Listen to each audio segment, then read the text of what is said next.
থেকে বলছিলাম। বলেন। মাশাআল্লাহ, বলেন। বলছিলাম যে সাবানের মধ্য রজনীর ব্যাপারে কি কোনো বিশুদ্ধ বর্ণনা আছে? কোনো ফজিলত আছে কি এ রাত্রির? শ্রাবণের মধ্যে রোজা মানে 15 তারিখে, 15 শ্রাবণ, এই তো। যদিও হ্যাঁ হ্যাঁ, যদিও কোনো কোনো আলেমকে বলা যাচ্ছে নাকি শেখ আলবানী রহমাউল্লাহ একটি হাদিসকে নাকি সহি বলেছেন। আলবানী রাহমাহুল্লাহ সেই দিনে রোজা রাখার আর রাত জাগরণের হাদিসকে সহি বলেননি, সেটাকে মুনকার বলেছেন। অধিকাংশ আলেমারা মওজু জাল বলেছেন। মুনকার মওজু জালের কাছাকাছি, ভিত্তিহীন সমস্ত আলেমাদের কাছে, যে একমাত্র বেদাতি ছাড়া।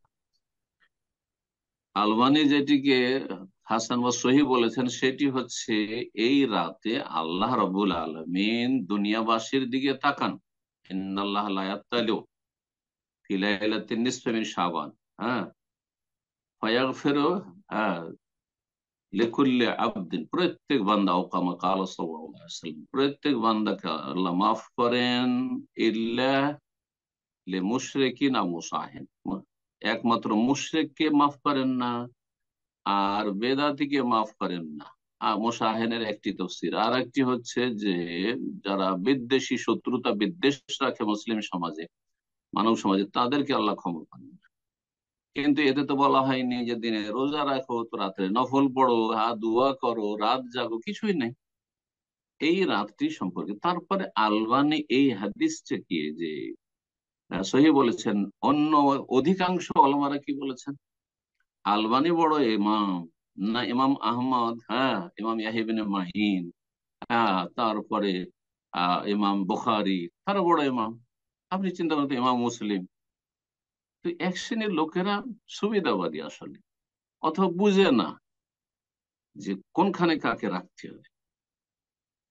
যারা যেসব বর্ণনাকারী গুলোর ভিত্তিতে তারা আসলে বিশ্বস্ত ছিল না, তারা মিথ্যাবাদী ছিল, তারা দুর্বল ছিল, তাদের স্মৃতিশক্তি দুর্বল ছিল, তারা মিথ্যা কথা বলতো, সেই যুগের কাছাকাছি সময়ের ইমাম বুখারী, ইমাম আহমদ ইবনে মাইন, আলী ইবনে মাদিনী, তারা বেশি অবগত তাদের সম্পর্কে না। আজকে আমি বেশি অবগত, আজকে থেকে 25 বছর 30 বছর আগে আলবানি বেশি অবগত। সুতরাং আলবানী রাহিমাহুল্লাহ নিঃসন্দেহে এই যুগে তার কোনো বিকল্প নেই বিংশ শতাব্দীতে, এবং তিনি সর্বস্বীকৃত মুহাদ্দিস। কিন্তু তার মানে এই নয় যে আপনি সুবিধাবাদী হবেন। তারপরে যেসব বিদ্যার্থীরা এই শবে বরাত করে, তারা আলবানির কোনো কথাই মানে না, একমাত্র যেখানে তাদের সাথে মিলে গেছে একটু।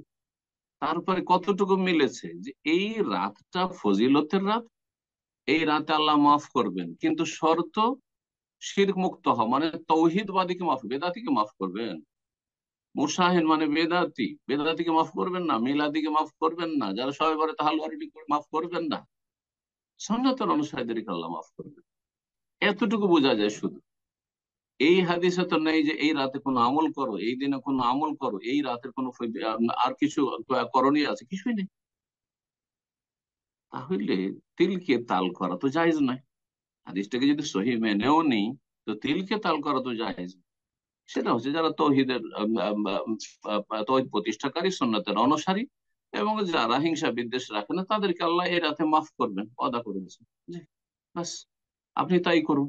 আল্লাহ আমাদের সকলকে তৌফিক দান করুন। সার্বিক জীবনে তৌহিদ প্রতিষ্ঠা করেন, সুন্নাহ মোতাবেক জীবন যাপন করেন, আর হিংসা বিদ্বেষ শত্রুতা মুক্ত থাকেন, অন্তরকে পরিষ্কার পরিচ্ছন্ন রাখেন, আর মানুষ সম্পর্কে সুধারণা রাখতে শিখেন, আর মানুষের কষ্টে সবর করতে শিখেন, ইত্যাদি ইত্যাদি। মনে উদারতা রাখেন, কলিজাটা বড় করেন, ব্যাস, আল্লাহ মাফ করবেন।